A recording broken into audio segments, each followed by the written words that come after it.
So today we'll continue our discussion about seed legislation and quality control. In the previous two classes, we have discussed about Seed Act, Seed Control Order, new policy on seed development, and national seed policy. And in between, I also talked about the import policy and the existing provisions or existing order which regulates this import and exports of the plant material, right? So in today's session, we will just talk about the seed bill. So in the previous class, I told you the provisions of the seed bill. What are the new provisions that was suggested in the seed bill? But we'll just go in bit detail and understand what is the difference, like what are the differences between the Seed Act 1966 and the difference in the provisions of Seed Act 1966 and the Seed Bill, which is of 2004, 2010, and 2019. So we will just have an overview of all these things. Okay. So starting with, let's have a discussion about Seed Act limitations. So what were the actual limitations of the Seed Act? If you just see this particular act in perspective of 20th century or at present state, just comparing or just seeing the current status of Indian seed industries, what are the limitations that you feel about this Seed Act 1966? So if anyone can answer me, you can just unmute yourself, or either you can just text in the chat box. So what are the main limitations that you see in this Seed Act, which are actually needed to be upgraded or updated? So mainly it is of registration, which I have talked in the previous class, where the compulsory notification was not there in case of Seed Act 1966. So majority of the crops were not regulated. So in order to tackle this, seed control order was passed, right? So this is the one of the main limitation of Seed Act 1966. And the second one, again, it is same, like similar to that first one, which is non-notified seeds are not regulated. First one, registration was not there, or notification was not compulsory, or you can also take it as registration of the varieties was not compulsory. So this is the main limitation. The second one is non-notified seeds are not actually regulated under Seed Act 1966. And thirdly, the crops that were like the standards that were present, or the standards which were prescribed for the crops, it doesn't cover all categories of the crop. So the all categories of crops were not covered in the IMSCS, which was published earlier, or in the Seed Act 1966. For example, the aromatic and plantation crops were not actually controlled, or the prescribed standards are not present for this particular crops of this particular category, which under IMSCS. This is also one of the main limitations of the Seed Act 1966. And the certification program, which I have explained earlier, this certification program is solely controlled by state seed certifying agencies under state government, right? So there was no private organization who has the authority or the power to certify the seeds, who can have their own regulations, set of regulations and manpower who can handle this certification process. So this is not present in this provision is not available in case of Seed Act 1966. What that means is, like in seed certification, we have to certify our seeds only through state seed certifying agencies, which is under the control of state government. So this is also one of the main limitation of Seed Act 1966. And also there was no proper regulation or proper measures, or you can also say steps, to control or regulate the transgenic crops. So why we need private agencies, right? So I told you about the infrastructure facilities that are available in our country to certify seeds. For example, if you just take the real case, if every farmer or every seed producer want to certify his seeds through the seed certifying agency, even right now, it is not possible. Why? Because the manpower that is available in India to regulate all these things, or to inspect, to carry out the regular field inspection and to certify the seeds, it is not possible from the government. So that is the main reason we lack this particular field, where we have the limited scope or availability, where only certain percentage of, like in the certain states, there is stringent control, or the state certifying agency are very much active. So but in other states where the certification work is hectic, the state government itself through the state certifying agency cannot control or regulate this particular process of certification. If since the government is actually encouraging the seed production for all the farmers, like farmers of India, since it will add up to the revenue to the India. But if every farmers get motivated to do the certified seed production, the government doesn't have this manpower to handle all the certification procedures. So that is why there should be encouragement that has to be given to the private industries, so that they will also involve in the certification process. So that is how they can maintain the quality seeds. Quality of the seeds can be regulated. Clear?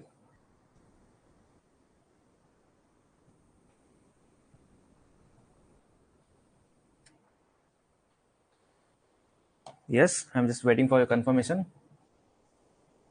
Or if you have any other doubt, you can ask me.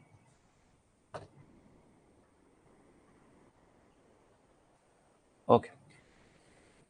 So the last limitations, or the last major limitation that is present in Seed Act 1966 is regarding the penalties. So the penalties for the infringement or the illegal activities or illegal standards labeling of illegal standards, the penalties for it is very minimum in case of Seed Act 1966. I will discuss what are the penalties and what are the newly proposed penalties in case of Seed Bill 2004. Okay, but remember that for now, remember that the penalties were very low in case of Seed Act 1966. So these are all the set of overall limitations of Seed Act 1966 which are needed to be upgraded or changed. So this is why Seed Bill was proposed in the Parliament in the 2004. Clear? So out of these particular few of this what you call limitations, certain limitations are ratified through the continuous policies and orders that were passed after CED Act 1960s. But completely, no order or no policy could replace this CED Act 1966. The main legislation or the main provisions are in place according with the CED Act 1966. But there were only some improvements that has been done. But knowing all the limitations, it was crucial for India to change this Seed Act or renew this Seed Act and come up with new seed acts or bill. So that is why this bill was prepared in case of 2004. Okay, so these different points they might ask you, like in the exam you can expect some questions regarding like what is the difference, like how it is different from seed bill, or how the Seed Act is different from seed bill, or how seed bill is different from Seed Act, and what are the provisions that were present in the Seed Act that was not actually, sorry, what are the provisions that are present in the seed bill which was not there in Seed Act. So you might expect these type of questions in the statement wise. Okay, so make sure to understand these limitations. So Seed Bill 2004, I just gave you an overview of what are the new provisions that were added. All right, so this is Seed Bill 2004. So there were major additions and also the changes in the seed rules. So this seed bill consists of 10 chapters and 49 clause. So you can also get this document from the web, from the internet. You just search for Seed Bill 2004. You will get the complete document or PDF of the Seed Bill which was proposed in the Parliament. Okay, it consists of 10 chapters and 49 clause. So I'll just highlight the things where I will just highlight the new provisions that were included in this Seed Bill 2004. So first one is compulsory registration. So under the Seed Bill, it was proposed to make this registration compulsory for all the crops.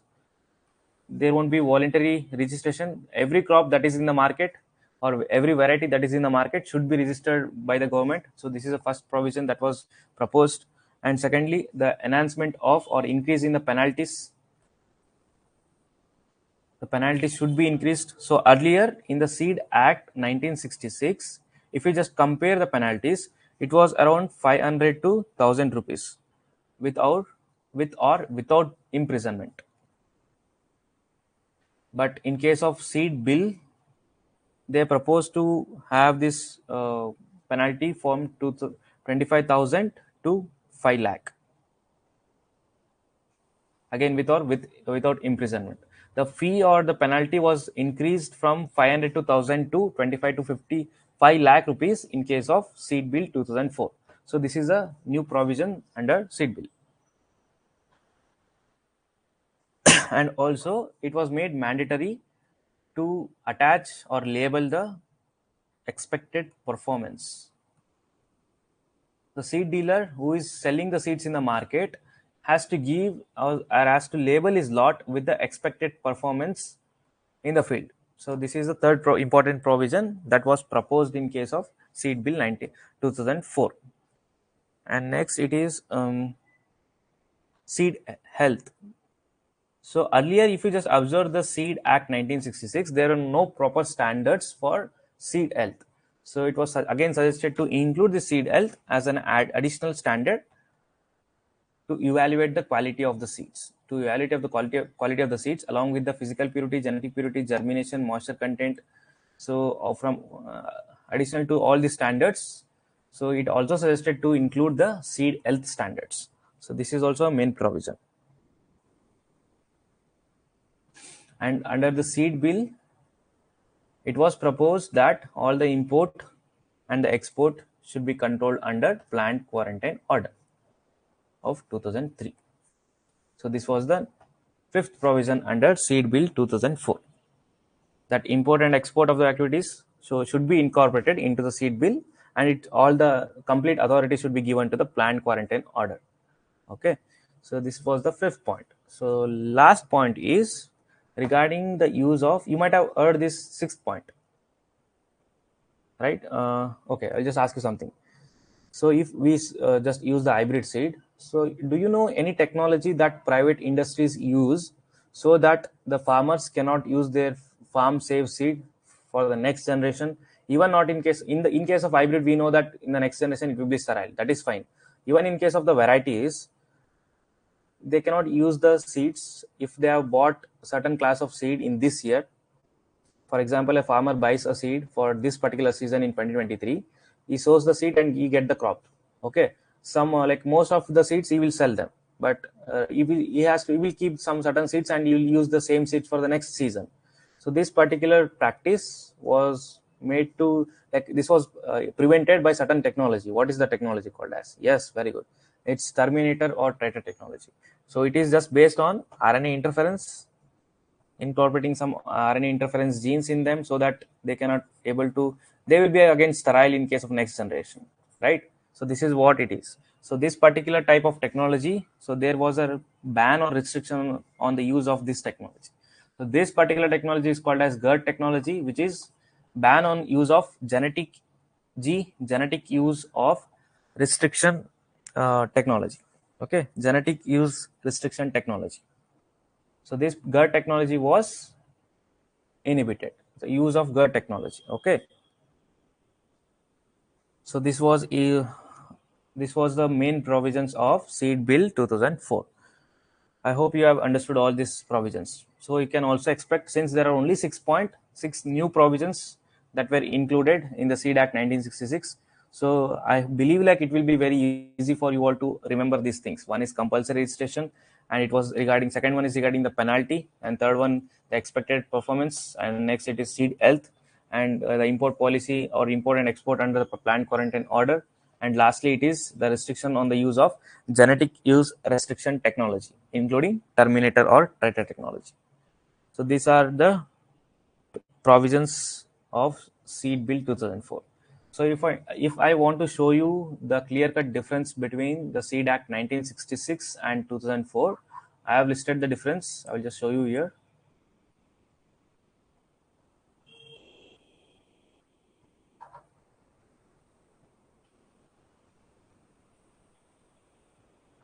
Yeah.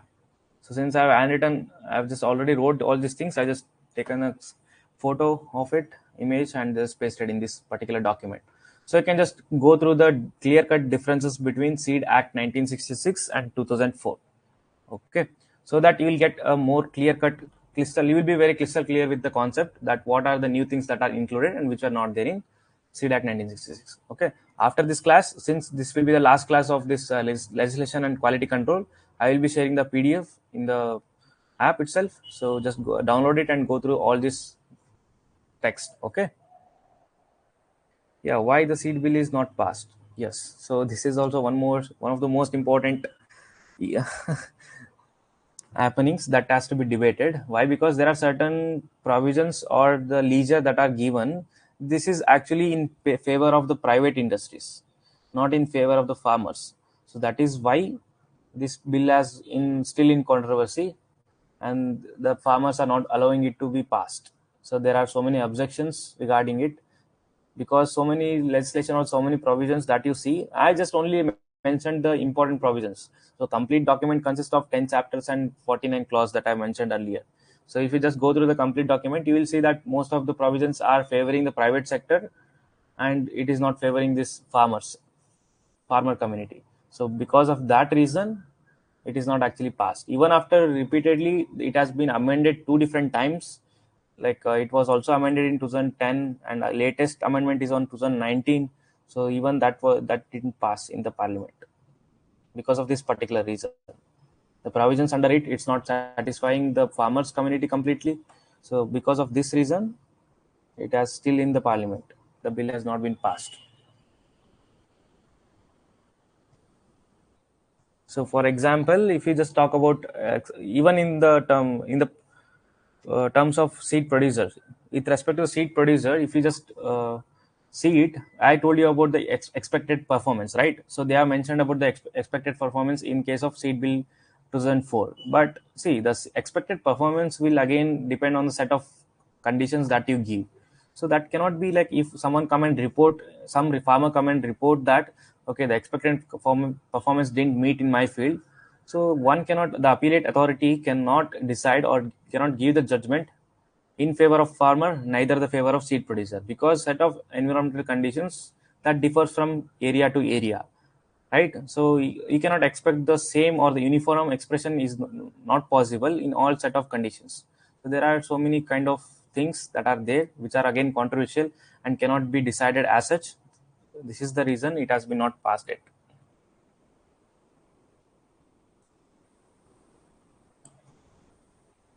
Clear? Though I didn't go in detail about all these things because this is not it required. And if I want to debate the things, I think I should in the first place prepare for that thing, because it consists of a lengthy environment, and you also see a lot of discussion comments regarding it in the website, in the different platforms, where it again depends on the perspective of the person who is actually studying this particular seed bill. Okay. Okay, fine. I was just talking about provisions. I just talked about the important provisions and difference between Seed Act 1966 and Seed Bill 2004. These things are fine now.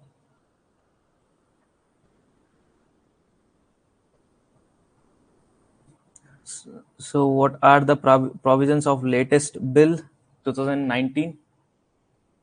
So again, the new seed bill or seed bill 2019 was like earlier seed bill was amended, and again it was brought in the parliament, but again it didn't pass, and it has again 10 chapters, and the clause were changed from 49 to 53. The new clauses were added in this one, and existing clauses were edited in case of the document.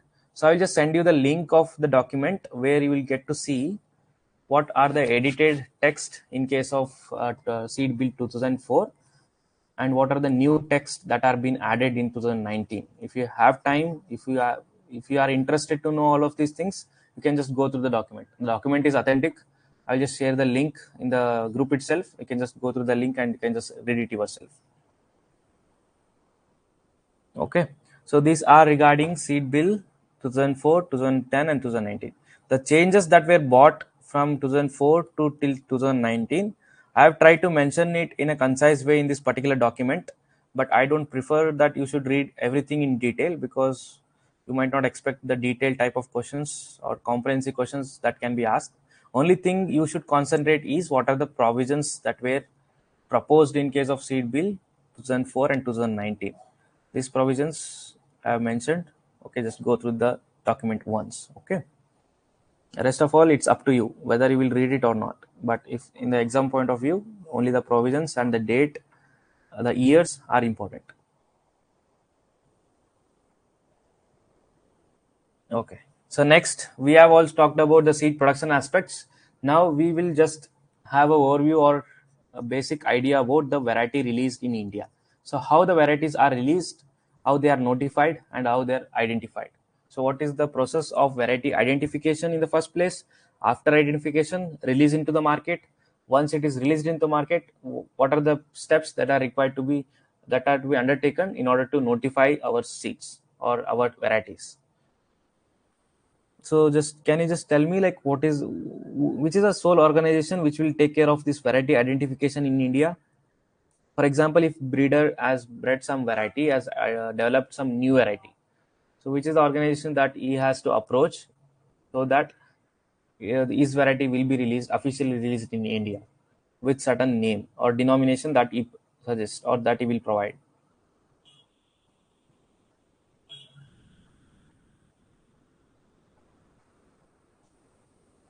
Coordinated projects. Okay. All India coordinated research projects. All India coordinated research projects are for breeder seed production, not for the variety. See, there are aspects, different stages where breeder himself, not breeder seed, breeder himself will identify or develop a variety. So once after new development of a variety, once it is developed, next step is identification. His variety should be identified at a state level. If his variety is state variety, it should be identified in state level. If it is a national variety, what is the difference between state and national variety? State variety is nothing but it is prominent or it is developed only at that particular state. If it is national, it can be developed or it can be cultivated all over the India. The scope is all over India. So that is the difference between state and national variety. So, for example, certain breeder has developed a variety which will sustain all the different climatic or agroclimatic conditions. In that case, he can release his variety as a national variety. If it is limited to certain region, then he can release it as a state variety. Okay, this is the difference. So once after identification, it will be released with certain official denomination. Denomination means name of variety. It will be included and it will be released to the public domain. This is what release means. So once after it is released to public domain, he has a opportunity or a offer to either notify. He has a choice to make whether he can notify his variety or he can sell his seed as a non-notified varieties. Okay, so this is the basic process or basic steps that are involved from variety development, identification to release. Yes, very good. Rohin is answering it very right. The variety release in case of India was controlled by Central Variety Release Committee and State Variety Release Committee. So this was until 1966 Seed Act was enacted or came into force. That is, it was until 1966. So until 1966 or sorry 69, until Seed Act came into force, this was under play. Okay, where the variety release was under Central Variety Release Committee for national varieties and the state varieties under State Variety Release Committee, directly under the control of government. So, but once the Seed Act was bought or came into force, all the variety identification or the release came under the purview of Central Seed Committee. Okay, so currently variety identification, release and notification is controlled by Central Seed Committee under Seed Act 1966. Earlier it was Central Variety Release Committee and State Variety Release Committee. It was before the formation of Seed Act. So once the Seed Act was formed, so it gave the complete control to the Central Seed Committee. So under Central Seed Committee, there are several committee for the different purpose, for different functionality to do. Like there are different committees. So under this, particularly for identification, release and notification, we have subcommittee under Central Seed Committee, which is called as, what is the name?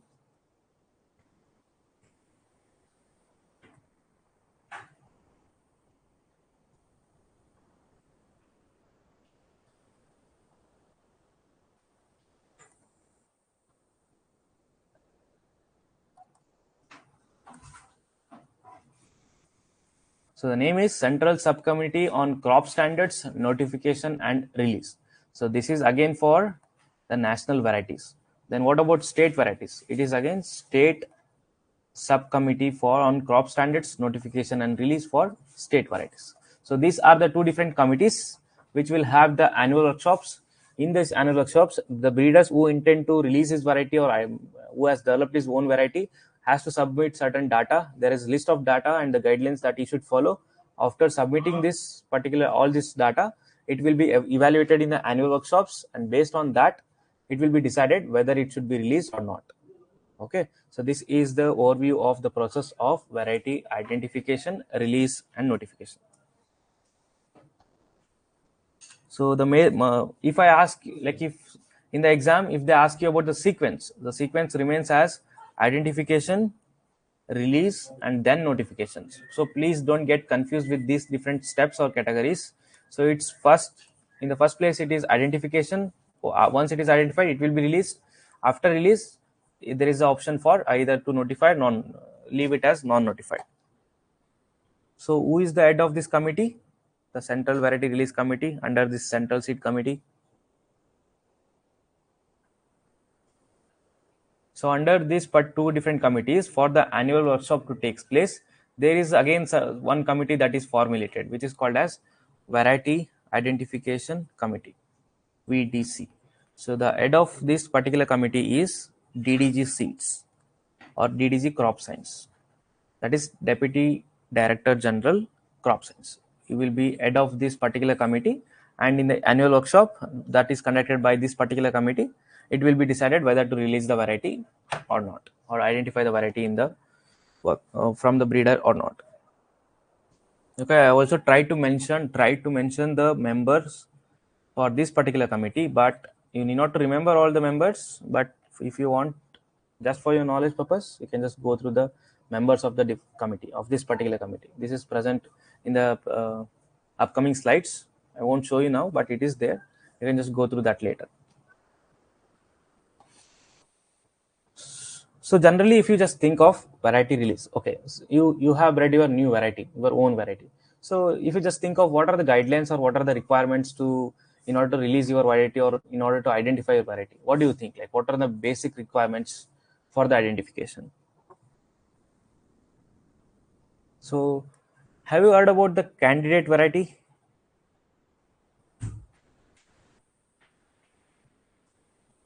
Yes, anyone?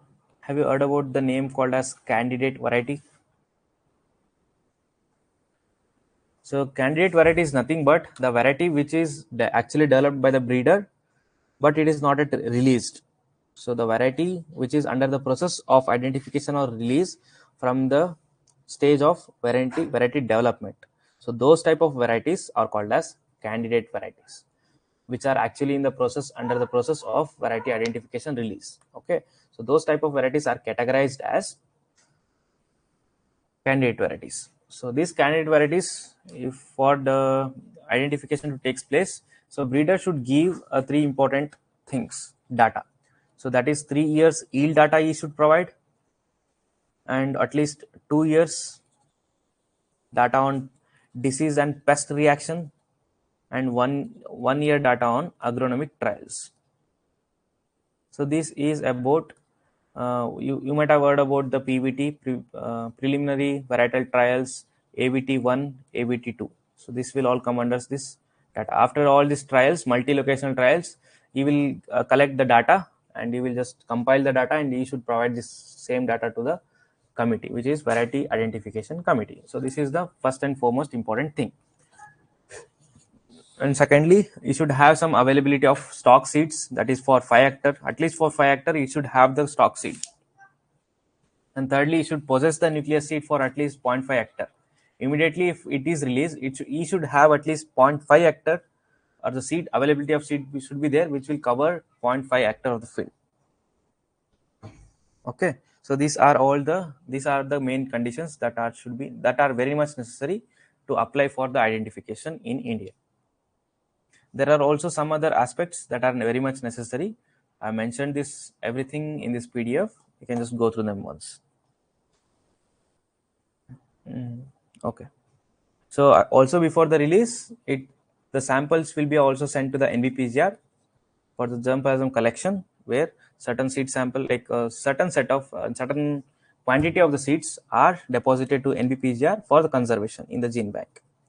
Okay, so this is the process, the general process of how the identification takes place in India. This is the thing which I wanted to discuss. Okay, so this is all about variety identification. Can we move further? Just give me a confirmation.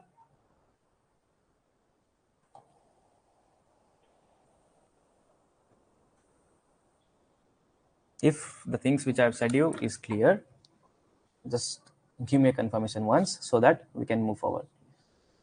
I hope I am not boring you all.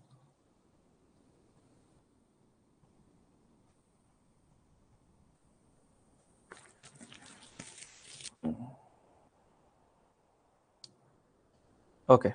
So till now we have talked about variety release identification, or nothing but variety development. Okay, the breeder is motivated to release or develop a new variety every time, but at least you will be having a basic idea. For a variety to be developed, it takes at least 8 to 10 years of time, since he has to go for multiple generations in order to develop a certain variety. So it takes a lot of efforts from the breeder for develop a single variety. So it is at least 7 to 10 years of time minimum. This is the minimum time frame that is required for a variety development. So if the variety development is this much hectic, if the breeders are not enjoying the exclusive rights where they have their power, they have the power to control their varieties. So how they will be motivated to develop the new and new varieties, and how there will be actual growth in the agriculture field. So this particular aspect is not possible if a prescribed protection plan or protection legislation is not available in any country, right? So that is why the protection is also one of the most important aspects of agriculture development. So in this case, the plant protection measures have been taken all over the world, and also the India has incorporated certain its own legislation or own set of rules that are to be followed, so that the breeder can apply for the protection and he can protect his variety that he has developed. And also don't get confused, this is not only particular for breeder. It's not always that breeder will only develop the varieties. The private organizations can also develop the variety, even the farmers can develop the variety, since after repeated selection from year after the year, he can also have get some variety which is novel for the existing conditions. So those can be a farmer's variety. So all type of varieties, whether it is by breeder or any other person, he can protect his variety if it is novel, it is outstanding from the existing variety which is already present in the public domain. All these varieties can be protected under Indian legislation. So this is what we are going to talk now. Okay, so before that I will just define this plant variety. So what do you mean by plant variety? So plant variety is nothing but it is defined as a group of plants selected within a species with a common set of character. If I want to categorize a set of plants into a variety, so they should possess a common set of characters. The group of plants which possess a common set of characters, I will just designate them as a single variety. Or more clearly, variety is a plant grouping within a single botanical taxon of the lowest known rank. So what is the lowest known rank in case of taxonomical classification? It's a species, right? So it is, so that variety should be under a single species, which should possess two important conditions. So one is, it should be defined by the expression of the unique set of characters. Yes, it should be defined by the expression of unique set of characters from the existing variety. So there should be at least a one unique character or expression of one unique character from the existing variety. So this is the first condition. So second one is distinguished. Okay, I just overlapped the first and second condition. So first condition is defined. So there should be perfect definition of a character that is observed or that is there in the particular variety. There should be a clear cut defining of an expression of the trait. So this is the one condition. Second condition is the character which we are defining, it should be very much unique, or it should be different from the existing variety. If already the existing variety is having the same set of traits, so it cannot be differentiated as two different varieties. They will be always clubbed together and called as single variety. So in order to differentiate this, it should be clearly distinguishable in at least one of the set characters. So these are the two important conditions of how the plant variety can be defined. Okay. So if I just talked about the types of varieties that are present in India, can you just list out the different types of varieties in India? Different categories, you can say. What are the different categories of varieties that you can classify into? So one is new variety. We can classify the variety as a new variety, and second one is extant variety, and third one is essentially derived varieties. Yes, novel or new varieties, farmers variety, EDV. So under which category should I include this farmer variety? So before that, what do you understand by this extant variety? New variety, I hope like you have already understood. New variety is nothing but it has been newly developed by a plant breeder or farmer or any organization. That those will be classified as a new variety. So what about the extant variety? What are the extant varieties? So the extant varieties are nothing but the varieties which are already in the public domain from so many years. So those type of varieties are called as extant varieties. And lastly we have EDV, essentially derived varieties. So what does this mean? So essentially derived varieties is nothing but the variety which is been derived from the existing variety. So the new variety which is formed, it is simply derived from the existing variety where you can see only a difference in a single character. Minimum there will be always a single character difference, but in the majority cases between the variety and the EDV, for example, a variety and the EDV. EDV means it is essentially derived from this particular variety. So if you just see the difference in case of set of characters, you will see no difference, and only difference might be in one or two characters. So if that is occurring, then it is called as EDV. If certain variety is A and B is a EDV, so it means that this particular variety is derived from A variety, and that there is certain incorporation of certain set of genes or characters. So that has been helped that will help to differentiate between A and B. But again, the parent material is itself A. The parent material which is used in development of B is A. If this is the case, it is called as essentially derived variety. I hope like name itself answers the questions. So it is, since it is essentially derived, it means that it is derived from an initial variety. So this is what EDV means. So again, EDV can be either derived from a new variety, or again it can be derived from the existing variety in the public domain.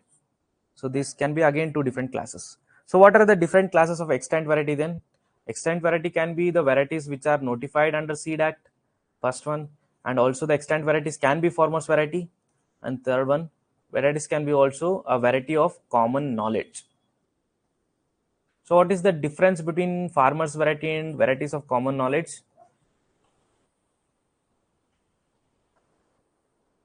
The farmers varieties, this is again a breeding process where he has literally developed a new variety. So this is what a farmer variety means.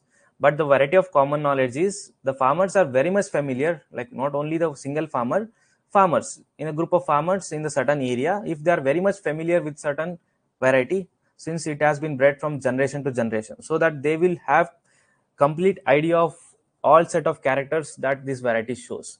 What I mean to say is, if certain seeds are sown in the field, if they can clearly identify that, okay, this is very much familiar to me, like I have been seeing this particular variety from since generation, so those type of varieties can be classified as varieties of common knowledge.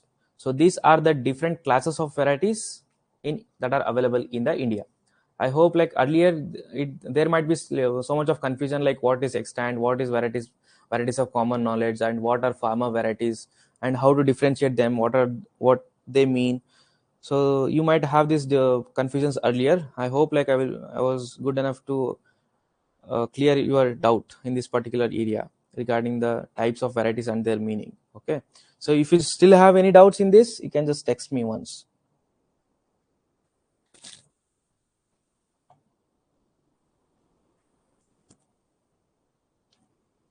Okay, fine. So next, it's about identification. The first thing about identification, if I tell you like you can protect your variety in India, so the next moment, in the very next moment, you will get a question. Okay, what are the categories of varieties that can be protected? Is there any classification, or is there any condition that okay, this particular farmers variety cannot be protected, or extant varieties not cannot be protected, or only the new varieties are eligible for protection? So these type of questions can come into your mind. So can anyone clarify this particular doubt? So what are the categories of varieties that can be protected in India right now?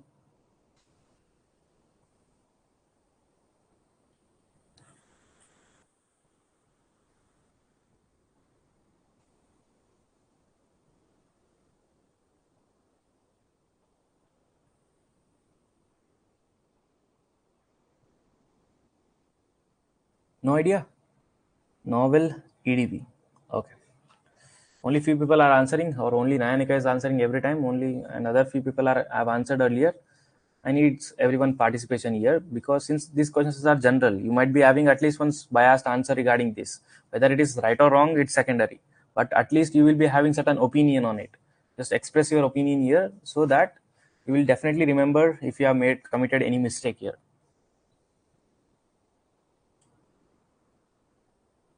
I'm just waiting for answers. Any other answers?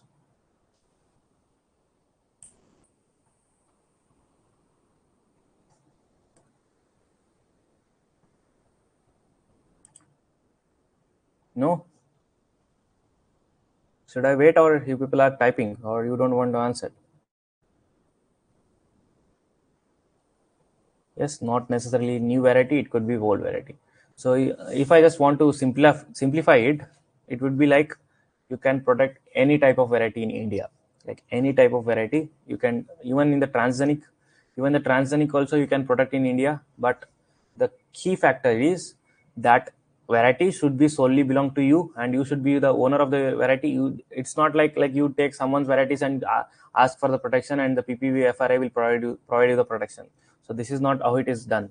So they will do a detailed evaluation on the variety that you are proposing to be protected under your name. So there will be a detailed analysis of it, and if it is satisfied that this particular variety is developed by you and it is unique to you, in case of farmers varieties or varieties of common knowledge, so they will give a protection to your variety. So this is how it is done. But as such, if you are talking about the transgenic varieties, you cannot protect the gene that you are using. Mostly the transgenics are because of the gene that you are using. You cannot directly protect the gene that you are using. You can protect the gene from the variety. So you can just protect the variety, and indirectly you can protect the gene that you are using. It's not like that particular gene which you have used and developed the variety. Yes, other people can develop the new varieties using the same gene, but the new variety that has been developed by the other person, if it is exactly matching to your variety, then the protection will not be allotted to the new person. Okay, so this is how it is differentiated. And the rest of all, it is only based on the DUS testing. How many of you have heard about this DUS? So this is the main and foremost mandate of for the protection in India, which is DUS testing: distinctness, uniformity, and stability. If it is new variety, it is NDUS. It is novelty. It should be novel from the existing variety. It should be distinct, and it should be uniform, and also it should be stable under all different set of agroclimatic conditions. So if this follows, if the variety that you are applied for the protection, if this follows this DUS testing, it will be eligible for the protection. Okay, so this is the overview of protection.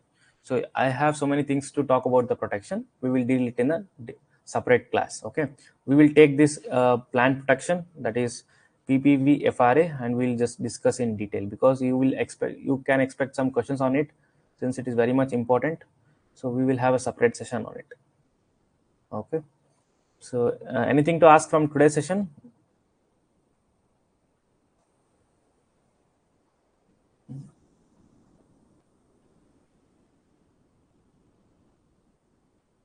So there are so many things that I can discuss with you all, but if I just try to give more and more content to you, you will be not able to digest them at one place. And also there are, if you just talk about utility, like, it is not even necessary, because hardly they will ask you 15 to 16 question in JRF, and those will be very much basic in terms of, like, they will be direct. Yes, you have to know the concept, but it's not required that you have to bear the in-depth knowledge on all the different concepts from C technology.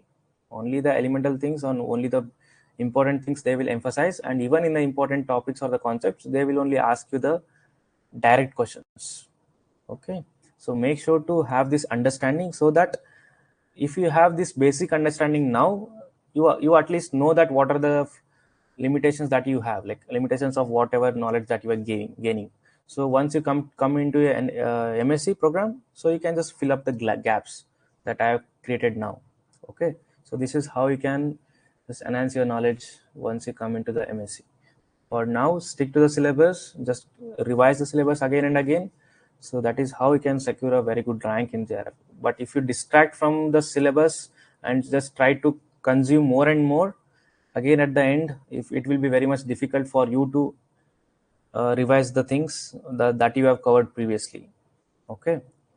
Anyhow, I will discuss in detail the PPV FRA, but I, as a tutor, I should also say this. Though I am giving so much of content, it's up to you whether you want to digest it or not. It's only for your understanding. Wherever there is a necessity of revision and there is a necessity of remembering the things, I have already mentioned them. So just focus on those areas so that if they are asked in the exam, you will be able to answer them. Okay. So if there are no doubts, we will end this today's session. Yes, it is quite short today because I want to take, I have some other work today. So we'll continue in the next class, in the tomorrow's class, and I will finish this PPV FRA. In that case, this legislation part is completely over. And next we can shift into seed production aspects. Once seed production is done, we'll talk about the post harvest operation. What are the different operations that are being conducted once the seed production is done? And lastly, we will discuss about seed testing. Once after the processing, what are the different seed testing procedures that are followed for different parameters and how they are done. So by that, we can complete the seed tech. I think it will again take at least 1 week more. By the end of next week, we'll be able to complete these seed tech classes. Clear? So by today evening, today night, I will upload these notes. So whoever have registered to our course, you can access this particular notes. Okay, fine. So if you have any particular doubt, you can just directly contact me on the WhatsApp and you can just discuss with me. And also, like I have mentioned about one mistake that I committed in the floral biology, it was regarding recurrent apomixis and non-recurrent apomixis. So please make a correction. So I am just going to update the same document now. If you have not made the correction in your printout, just again download the same file once I intimate you that I have already changed the thing. Okay. Okay, fine. You will meet in the next class. Thanks for attending.